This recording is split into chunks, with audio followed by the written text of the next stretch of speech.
Abu Hurayra raziyallohu anhudan rivoyat qilindiki, bir kuni payg'ambarimiz Muhammad sallallohu alayhi vasallam kishilar bilan billa turadi.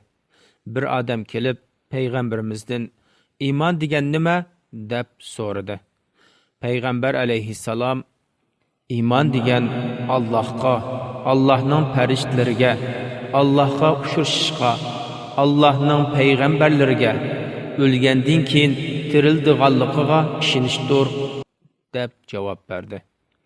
U odam islom degan nima deb so'radi. Payg'ambar alayhissalom islom degan Allohga shirik keltirmay ibodat qilish, namoz o'qish, zakot berish, Ramazon ro'zasini tutish deb javob berdi. U odam ihson degan nima deb so'radi.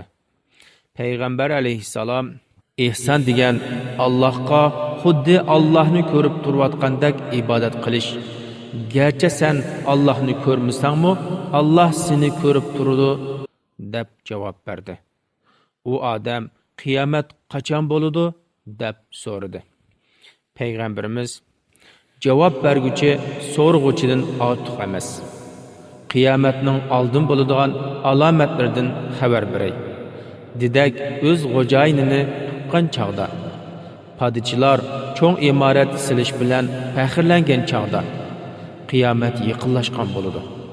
Qiyomatning vaqtini bilish masalasi Allohdan boshqa hech kim bilmaydigan 5 turlik g'ayb ishning ichida bor dedi. Ondan qiyomatning qachon bo'lganligini faqat Alloh biladi. Sura Luqman 34-oyatning bir qismi degan oyatni o'qidi. Shuningdan keyin u odam orqaga burilib chiqib ketdi. Payg'ambarimiz sahobalarga u odamni qaytarib kelinglar dedi. Sahobalar qarivdi, hech narsa ko'rinmadi.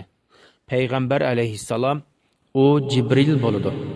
Kishilarga din o'rgatish uchun kelgan dedi. Buxoriy va Muslim to'plagan.